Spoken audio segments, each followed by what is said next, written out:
It becomes ever clearer that climate change is the greatest challenge that we and future generations face, a true horseman of the apocalypse.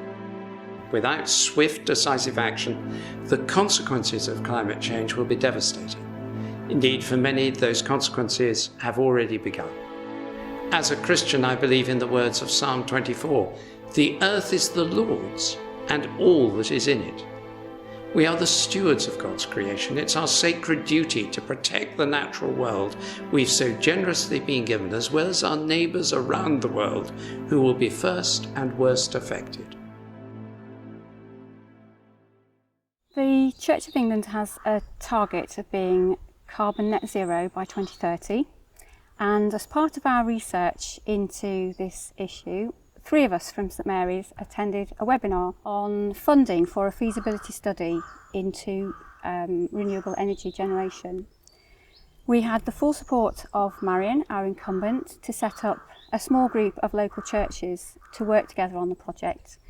And we've found it really useful working with other churches because we've been able to support and encourage each other on the way. I'm vicar of this church here, St Mary's Empsey with Eastby, and I've been here for 18 months. And when I looked at what the church was asking for their new priest to do, there were very strong issues of social justice, of fair trade, of ecology, and I thought I'd love to take that forward. I was so excited to have a church that already had a foundation in this and wanted to take it further forward. But it began with just a phone call and a group of the very well-informed people at Empsey St Mary's to say we have a group being planned, because one of the features for the discussions about carbon neutrality is that, well, individuals, people will talk within their own household, and in the same way the church will talk within its PCC and express concern about consumption, about sustainability, about the cost of electricity or whatever. And by coming together with 4 other churches, it has made an amazing difference. Each of us involved individually has said that to share the questions, to the concerns, has been hugely important.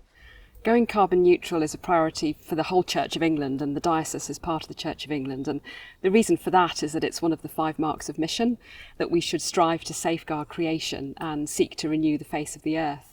And there's an urgent need for that in this time, and Christians have got a role to play in leading the way. So the Episcopal area that I look after, the Ripon Episcopal area, is quite large. It includes all of the Yorkshire Dales National Park. We've got a range of market towns. So there are lots of different types of geography and location and churches, some of which are quite isolated, some of which are quite well connected. So I think there's something important about churches seeking to find ways to work together to achieve carbon net zero.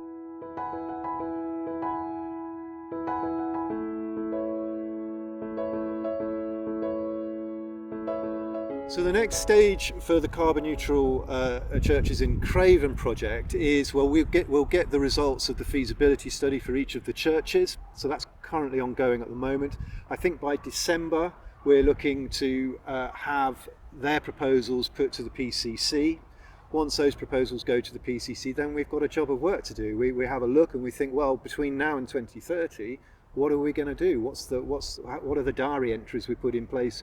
What are the challenges we put in place in order to make the feasibility study a reality? And it's not just something that goes on the bookcase, you know. So by December, there's some interesting questions for us, and quite exciting ones, I hope.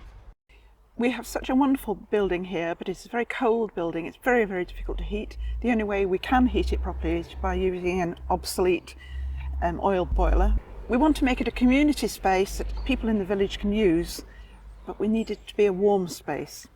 We don't want to continue to use fossil fuels. It becomes a priority that we get rid of our boiler and that we go for some alternative form of energy. I think the biggest problems we've encountered so far are really about how we're actually going to achieve meaningful reductions in our carbon targets. Because of the age of the buildings, trying to work out where you're going to site particular facilities is a real issue. So, you know, obviously we're waiting for the consulting engineers' reports, but For example, we might get solar panels on our south transept roof, but structurally, is that going to be sound enough? So, you know, that's an example of the type of problem that I'm sure we're not going to be the only church that's going to encounter that as an issue. At Drafton, we have been looking at air source pumps and solar panels. We've found that we can't do the ground source pumps because there isn't enough room, but we could do ground solar panels. We're going to be doing two main things. One of them is going to be generating electricity for ourselves, probably using solar panels.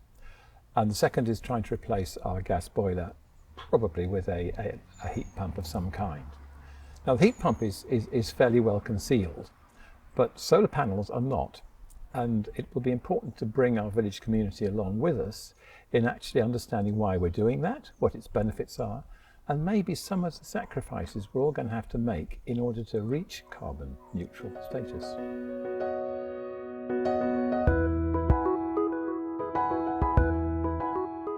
Well, we're hoping that we'll be able to help other churches to get involved.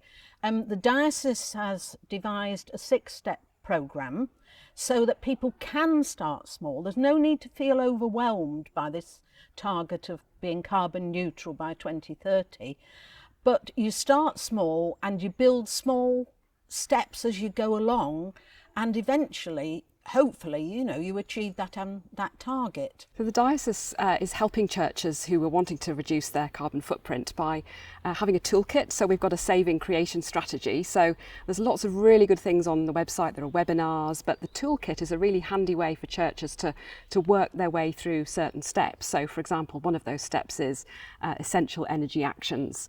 In 2019, 21% of all of church emissions were caused by electricity. So if we switch to renewable energy sources, then that's reducing that to zero. So actually there are lots of practical things that churches can do in their own way, step by step, as we seek to achieve carbon net zero together.